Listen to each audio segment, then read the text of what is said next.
You are watching TopNotch TV, Beyond the Lens. In a world where voice makes you to thrive by your words, either it opens doors or it closes them. And guess what? We have one man who is on a mission to make sure that your interpersonal skills are improved, your speaking skills are being increased, and as well, your listening skills have been also modified to make sure that your words and the way you speak, you are not nervous and you end up being a great public speaker. Here with us is Mr. Ramadhan, who is going to share with us. And Mr. Ramadhan, it's a pleasure having you on TopNotch TV. Thank you so much. It's a pleasure having you. Okay. Yeah. So in just a few words, you could basically tell us probably what you do, what is Prowess Communications. People are eager to know about that. Okay, thank you so much. My name is Ramadhan Kimbugwe. I am a Ugandan-born marketing strategist, a public speaking coach, and a travel consultant. Prowess Communications is a company that I run. I founded it in 2018, and we offer a number of services. And one of the services that I was driven to actually venture into is the public speaking skills trainings, and also the corporate team buildings, and also marketing consultancy services. Okay, so I try to realize and see, for someone to start something, you must have seen maybe somewhere it's lacking, or maybe it was a bit a challenge on your side. So it means there is that point of attachment that makes you to start something. Yeah. Tell us about that journey. What made you to start Prowess Communications? Thank you so much. My training background, I did a BBA, Bachelor of Business Administration, and I majored in marketing. Okay. And my first work employment, I was doing sales work. And one of the things that I noticed while I was doing this work, I noticed very many people have bias towards jobs that are to do with sales. True. When you tell somebody there is an opportunity for you to sell something, or you go somewhere and you pitch, and maybe at the end of the day you earn a commission, very many people are nervous and they don't want to take that direction. They rather opt for maybe, I want to sit in office and maybe I'm going to do data entry work. At the end of the day, I earn a salary. So I noticed that most of the people who graduate, as we go through school in the Ugandan system, there's a very key component that is lacking in our education system, and that's the ability for people to express themselves or sell themselves.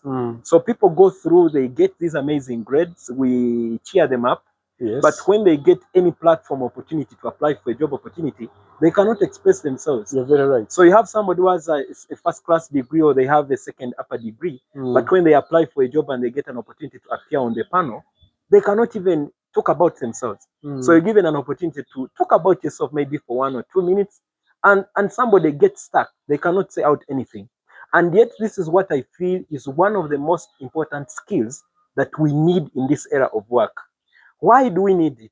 You realize that the world we are in now today, we are all in sales. You may not be in sales necessarily as somebody who has a shop where you're selling maybe agro products, or maybe you're selling building materials, or maybe you're selling a service, but in one way or another, we are all involved in sales. I may not be running a shop around town where maybe I'm selling some physical items, but at the end of the day, if I've done software engineering, or maybe I've done human resource management, at the end of the day, I must be able to sell myself to the market for somebody to be convinced that I can be able to offer a service and I earn an income in return. The selling in this regard would be, I have completed my degree in procurement, there is a job opportunity, you apply, you get a platform to appear on the interview panel, and then you're given a chance to talk about yourself. You're selling yourself in that regard.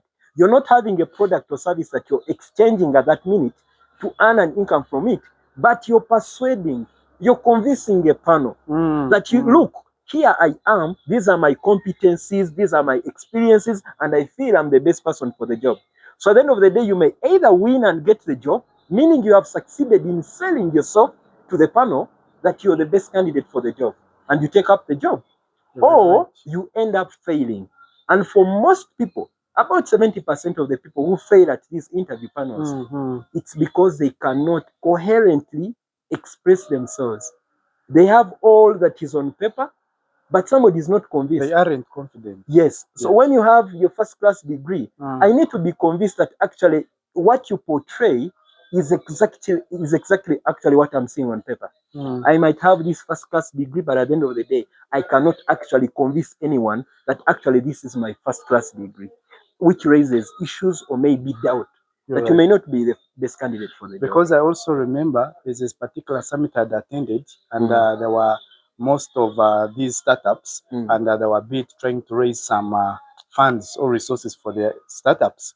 So they called someone to come to pitch on their business, and they gave them, I think there were 2 minutes. But guess what? This person reached in the middle, he failed. He looked at the entire audience, he could not proceed. And guess what? They were only giving 35,000 US dollars. Missed the opportunity. So what you're saying is very right. It's very right, and most people need to make sure that they improve in their interpersonal skills. So before we move deeper, what structures have you aligned to make sure that your public speaking programs move with the target audience you're looking for? Okay, thank you so much. So when I was conceiving this whole idea of Prowess Communications, first of all, I was looking at what I perceived to be opportunities for the future, something that was not done at the moment in Imbara, in the Imbara context, or even in the Ugandan context. We had trainings in public speaking in Kampala, but there was so much focusing on adults, professionals who are already working. Maybe it's you come into an organization and you train people for 2-3 days and that's all. But there was no deliberate program that actually goes deeper to actually nurture and empower people to overcome the stage fright or the fear of public speaking. So I noticed that most of the adults who have that challenge, it's because they've not had an avenue to learn from a tender age. All right. So I said, what do? I said, my niche, I'm going to largely focus on the young children from the age of 6 to 12 years, and I give them a platform to be able to express themselves or learn. Yes, that's the target age group that I focus on. But before that, when I was conceiving the whole idea, I asked myself, much as I have been into different platforms, I've done sales, I've been into debate in my high school, I've been exposed in different avenues, I needed to also go an extra mile, and I learned something and also get some training. So I went to Kenya, I did a 3 weeks training in public speaking, and I got a broader understanding of it. And I said, from this, I can be able to now borrow something that I can use to tailor out a program that I'm going to implement in the Ugandan context. So that's how the idea was born. I went to different platforms. I engaged different coaches across the world. I was paying fees. They mentor me in 1 or 2 things. And then I sat down and asked myself, if I'm to train a 6 to 12-year-old child in public speaking for that holiday period that we have, how would the program look like? So I called it a foundational program in public speaking. So it's foundational. It gives them the foundational basics for them to express themselves. Then at a later stage, they can be able to advance, because very soon, starting next year, we are now going to have something for the teenagers, 13 years to 19. So that when you are in primary and you get an avenue, we can now give you another slightly advanced platform or avenue where they can learn something more, and then they improve their public speaking skills. Okay, so this brings us to this one that is a bit coming on 25th of August 2025. And basically you have, like you said, at the age of 6 to 12 years, and you're taking them through. Oh, okay. So what particular thing do you think that could be a bit special, that if maybe my child should not miss on that particular program? Let's get a bit of a step back and we look at why public speaking. Studies that have been done by Harvard University over the years across different industries, they indicate that the fear of public speaking the fear of standing in a small or big audience of people and express themselves. For many people, it's the number one fear. It tops the fear of heights, the fear of snakes, and other things. For very many people. For most people, one-on-one conversations are very easy. People will talk amongst themselves when they are 3, 4, or 5, and it's very okay. It's until you tell them that they have 30 people or 50 people to address that now things start to crumble for very many people. Yes. And there is a psychology behind that. Why do people have that fear? Maybe for people to get context and know how at the end of the day it ends up holding people back, stopping careers or limiting them from actually thriving or progressing, or even businesses from actually reaching their full potential in this context. The fear of public speaking differs from individual to individual, and it's biological. It's natural. When you have that fear, it's not that you have something abnormal about you. It's normal. But it's a biological process of how the body responds to anything to do with how am I going to be judged. You're seeing strange faces for the first time. So now the body gets into a flight mode. Just like if you went to work and you get back home and you open your house, and by the time you enter the first step you're making, you see a snake. Your body will get into a flight mode. Flight mode, or what we call a defensive mode, because you are running to safety. You want to save yourself from the danger. So even when it comes to public speaking, the fear, the thoughts that are going through your mind are a flight response to the eyes that are there, the fear of judgment, how will they see me? So as a result of that, the body now responds with different mechanisms. The sweaty palms, the sweaty forehead, the shaky voice, the pounding heart, and so many other things that happen. So for me, I noticed that when we're even going through school, you notice that teachers tend to focus, for like many schools, because the children are so many, you don't have an avenue to give a chance to every child. It's a few who are bright who get a chance to actually raise their hands, or even when the teacher is asking a question, they tend to focus on those who are excelling or those who are bright than anyone else in the class. So the majority tend to stay behind. They lag behind. Even when you have an opinion or you have an idea, you tend to keep your arm. You don't want to put it up. Because you're asking yourself, what if I give a wrong answer? What if they don't like it and they laugh at me? So that holds so many people back. Even when they go through school and they get out in the job market, at the end of the day, that also holds them back. You tell them, you know what, there's an opportunity for you to apply here. But the thought of an interview in their mind alone pushes them back, and they're like, what if I go through and I'm shortlisted? Will I be able to manage the interview? What if this happens? So people tend to be held back, and at the end of the day, they end up not reaching their full potential. Now, when you look at it in the wider context of even businesses, businesses in Uganda or even globally, they are losing billions and billions of money as a result of ineffective communication. You have people who are doing sales, you have people in your service team, but they are not confident enough to actually even talk to a client or convince them. You visit a restaurant, they don't have what you wanted on the menu, but at the end of the day, somebody just leaves you to move because they are not confident enough to actually suggest an option that you could have taken maybe, and at the end of the day, spend the money. So that's an opportunity lost to the business as a result of ineffective communication. When you compound that over a long period of time, it's a lot of money. Because now research shows that the global economy loses about 1 to 3 trillion annually as a result of ineffective communication across different industries. Now, coming back to the program, what makes it unique? Why should a parent bring their child for this program?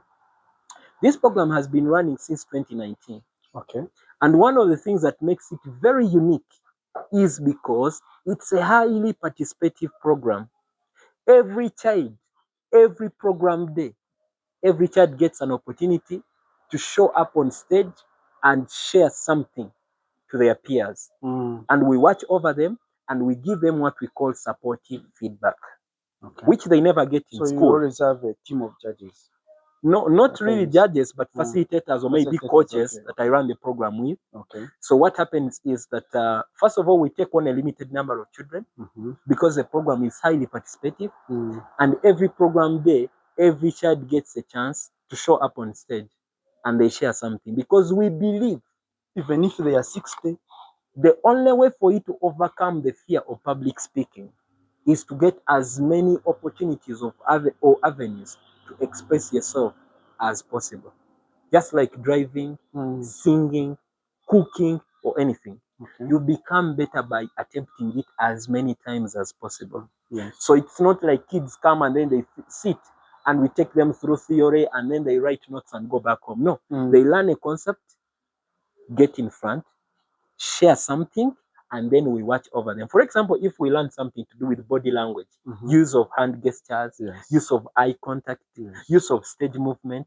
So we are able to demonstrate and show them that this is how you're able to use the stage when you're giving a speech. When you get on stage, you don't stand in one place like a statue. Move, but how do you move? You're right. So that you connect with the audience. You're right. Because the audience is there for you and you're there to serve them. So you have to connect with them. How do you use hand gestures to make sure that you connect with the audience as you're speaking? How do you project your voice so that you can be heard? Because one of the things we do, we don't use microphones when we are training them. We train them to project their voices. So that even if it's an audience of 50 people, 100, if you're in any audience setting and you're using a microphone and power goes off, can you be able to go on? So we train them all that, so that psychologically they know I can be able to present in any audience setting. Okay. Yeah. So one of the things that makes the program unique is that we take on a limited number of children. Okay. So every child has that customized interaction with the facilitators, but also every day they get a chance to express themselves. The other interesting bit is that on the final day of the program, all children come with their parents or guardians. Okay, it becomes like a graduation, something. Yeah, like maybe they are completing the program, but now we are exposing them to a bigger audience. Yes. Because over time they get used to each other.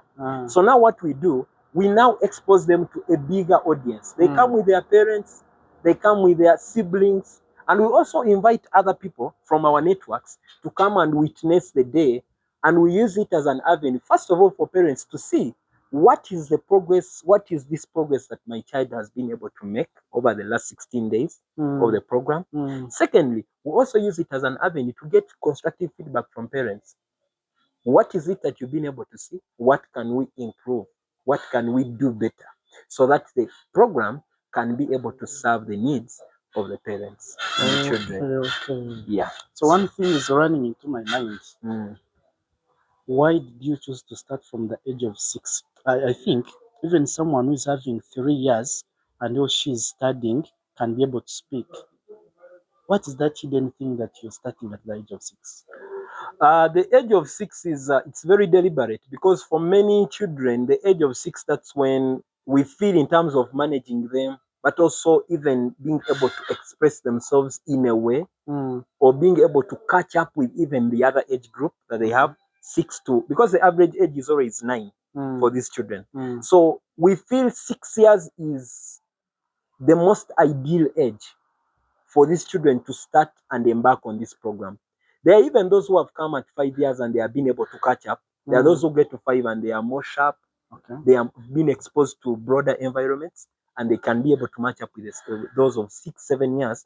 But 6 is like an age bracket that we have set, so that at the end of the day, when you have these who are 3 or 4 with those who are 8, 9, it's going to be very hard for them to actually match up with the rest of the class. At 6 years, most children are able to write, they are able to read some things and understand them. So it becomes very easy for them to fit in that bracket and be able to match with the rest of the I get group. your point. Yeah. Okay, thank you. In your previous communication, you had informed us that you started 2019, yes? And the program has been running since 2019. So for all those years, have you seen public speaking skills being transformed now to this particular young generation that you have been engaging? Yeah. First of all, my biggest focus, or our biggest focus, is the children, but we also train the adults, the professionals who are also in the working environment. We do one-on-one coaching. but we also do tailored programs for professionals on a weekend basis. We have done programs and we have been able to coach a number of people. And one of the success stories behind the program so far is one of the first people that benefited from my skills of mentorship is my youngest brother, who is pursuing law at Makerere University. He has gone through school, he got passionate about debate, I mentored him, and for the first time, he was able to represent the country among the 6 people who represented the country in 2022 in Vietnam at the World School Debate Championships. So he was able to travel with the rest of the 5 colleagues from Uganda, and they represented because of his communication skills. He has been able to judge different competitions, debate, public speaking within Uganda, Kenya, and Rwanda, courtesy of the skills, because he got exposed at a tender age, and I provided him avenues and platforms, which is a very good thing. The other success story is around a girl that I mentored, who is the reigning Little Miss Uganda. She's called Oriana. Oriana from Parenting Uganda. Yes. And she was also able to That girl, she's so good. Even she wrote a book. I mentored her in public speaking. Thank you. And the other thing is that even from the Ugandan stage, she was able now to go for the Little Miss Africa, where she emerged as the first runner-up. Last year in December, she was in Egypt. So you can see how far public speaking skills can be able to take somebody. I've had so many parents come to me, some of their children have become head boys, head girls in schools, and they have taken up that initiative to lead in different spaces and avenues because they were nurtured and given a platform to build their confidence, overcome that fear and shyness from a tender age. I have no words. Where do you see Prowess Communication in the next 5 years? Amazing. The next 5 years, our plan is now to have, we want to scale this program. We want to have the program starting next year. We want to have this program in Kampala. We are the only people who are running this program in the whole country. Purposely focusing on public speaking for children. So we want to scale this and have it in Kampala. But also we expect in the next 5 years to have set up our own center for the academy. What we'd call a home for the academy. Because the program runs on a holiday basis, but we would want to have our own center where we can have the program, where we can train the teenagers, where we can train the professionals, but also use it for that continuity. Even when your child is going to school, when the term is running and they have an opportunity to come in maybe over the weekend, they can be able to come in and get some one-on-one coaching depending. So that's one of the aspirations that we have. So that at a certain point, we have a center in each of the regions of Uganda to mentor people and empower them in public speaking, as we also address one of the gaps that we have in our education systems. Because this is one of the most important skills that you need, but it's not provided for in our curriculum. So which means you are looking at standardizing it with the Ministry of Education. I don't know. So if we come now to partnership and collaborations, have you already made collaborations and partnerships with some of corporate organizations? It could be higher institutions of learning, or it could be lower primary schools. Talking about partnerships, we have engaged some organizations, but we are still in those talking stages. Because when we had just started the program, for many people, they had doubts. Many people did not know what the idea is all about. It's until we had actually brought it to life that they were able to actually conceptualize and get it in the context of, oh, look, this is how it is, this is how it runs, this is its impact, this is what it can be able to contribute. And so they are corporate organizations. Some of them are into children-related work, and they feel they can come in a way to provide something that can complement even the program that we are running. But also we are looking at avenues where we can get partners who are into, who have the capacity to fund some of the things that we want to do. Because beyond the program, we want to give these children a platform to express their talents, and we put them out to the world for people to pick inspiration. and see what is actually happening, because we have a database and we keep record of these children and we are able to follow up with the parents. So one of the things we are also going to run before the end of year is to select some of the children, and then we reach out to them and we profile them and also their parents. From the time they took part in the program, what is it they have been able to achieve, and what is it that they can send out as a message to fellow children, so that they can pick out inspiration. So the partnerships that we are looking at now are to do with possibilities of enhancing our expertise in the areas of the program, so that we look at the future aspects of where are we leading now, when it comes to how you run it, how you program it, the audio visual capabilities of how you're going to tailor this program in the next 5-10 years. How is it going to be? So all that we are looking at it, but also partnership in terms of funding that can enable us now set up these centers across the different regions, so that we can be able to bring this dream to life. Because very many parents across Uganda, especially in Kampala, they have reached out asking, when are you bringing this to Kampala? Would want to see this. I've had schools call me, reach out to me, so that I can train pupils from their schools. Some of them are distant from Barara, and they cannot have their children coming for the program.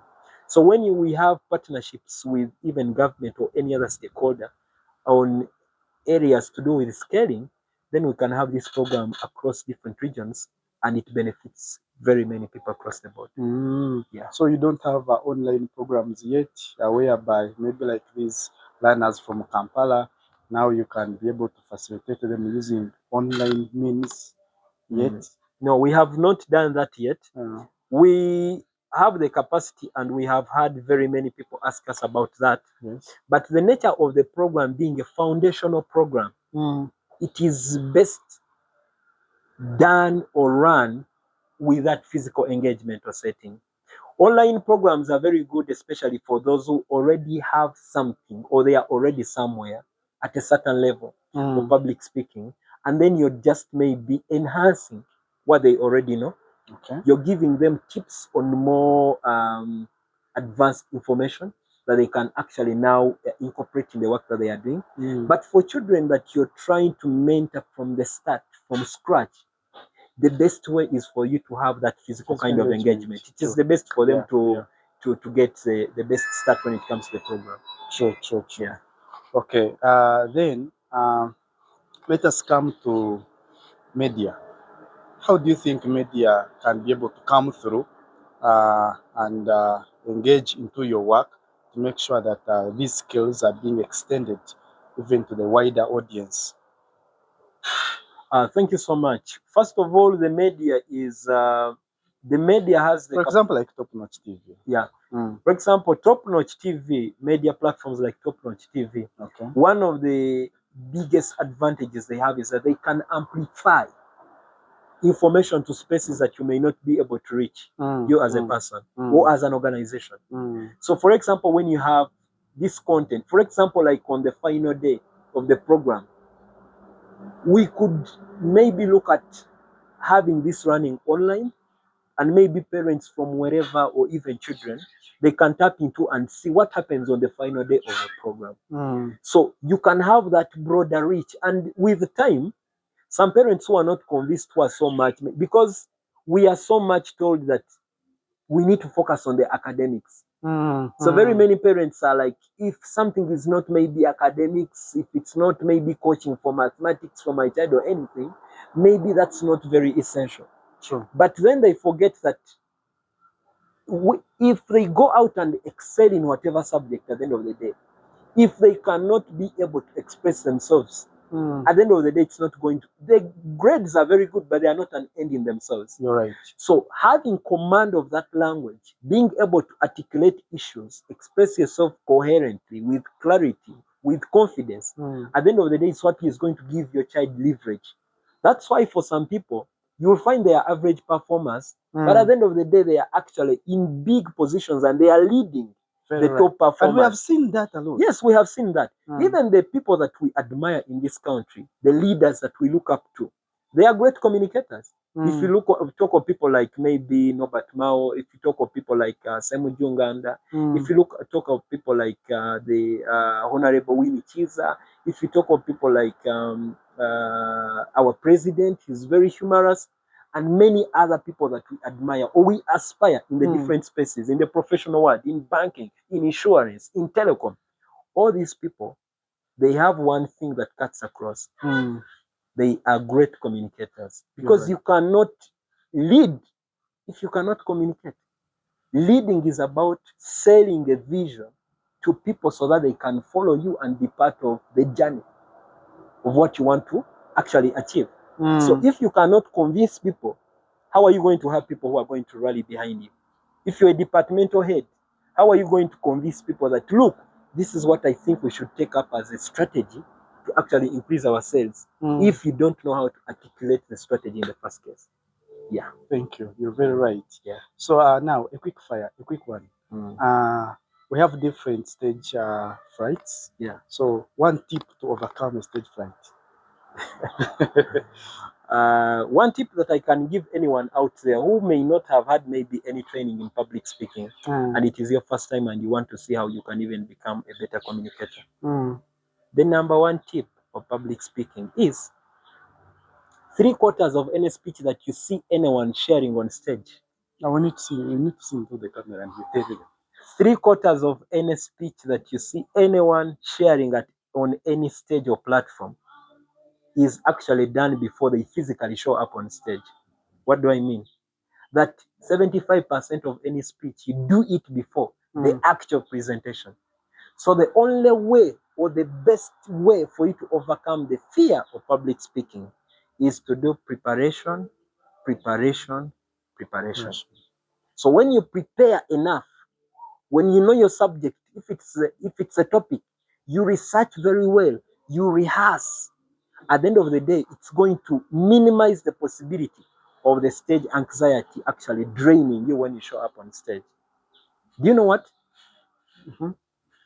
It's not that even the most experienced communicators, even the most senior public speakers, they also experience some degree of anxiety, especially when they are interfacing with a new audience. The only difference between them and the amateur or the inexperienced public speakers is that for them, they are able to overcome that fear within a very short time, and you will not notice it.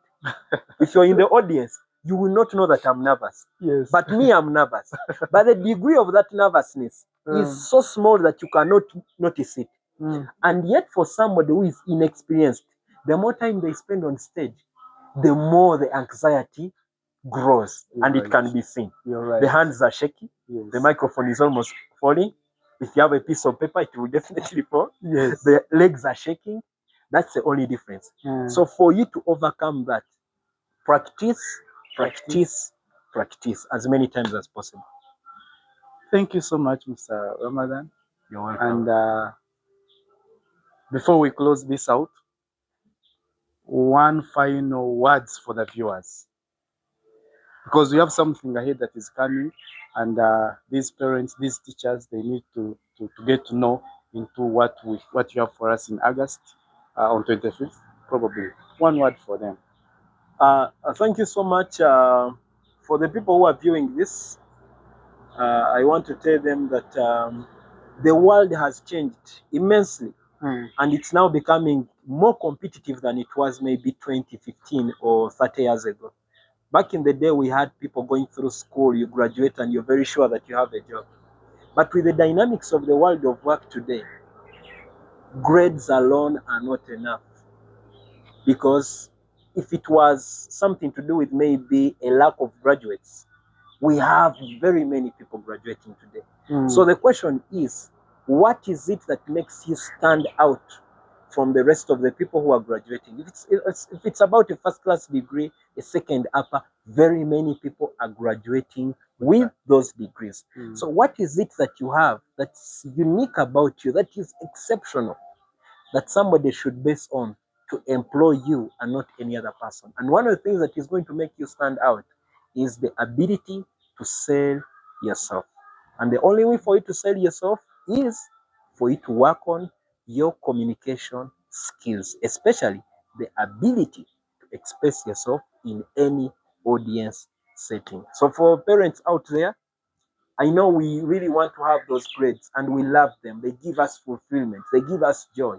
But it doesn't really carry sense if your child excels and at the end of the day, they cannot prove that they are actually the ones who are deserving or who are the ones holding these qualifications. So you need to work on your public speaking skills so that you can stand out and stay ahead of the competition in this world of work. Whether you're going to look for, whether you're going to venture in your own business or you're looking out for an opportunity in an organization to employ you, you must be able to stand out from the very many people who are walking into the doors of that company to look for a job just like you.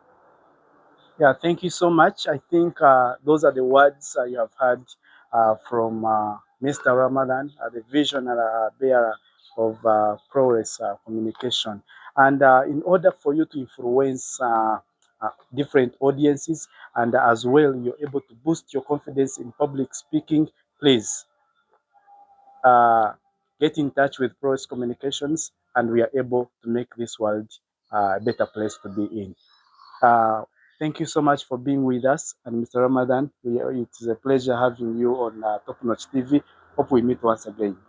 Yeah, sure. Thank you so much. It's been a pleasure having, I've followed a number of your shows. Okay. And it's very good that I've been able to get a platform to share something.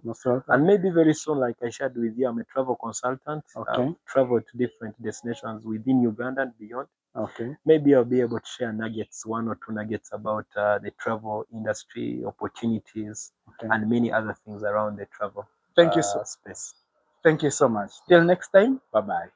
Is big and organized. There's nothing like this there. Whenever I would post the kids, I would just put like a simple comment that says, hey, Banange, lucky kids and all that, yeah. I really, really appreciate them. I have a very confident child. Today I had to come and see and I think he does an amazing job with our kids. Kids are not easy, yeah? The kids are really not easy. Tiara, you can stand up. She was very shy. She couldn't speak. She had a cow voice. Oh my goodness, I could say, oh my goodness, where will this go? How will I actually improve these girls? But today I was so shocked. So I really know a little bit what it takes to be able to get them to this stage, even standing here and expressing themselves. So I just want to ask the parents to join me as we clap for you and your team. This amazing. You are watching TopNotch TV, Beyond the Lens.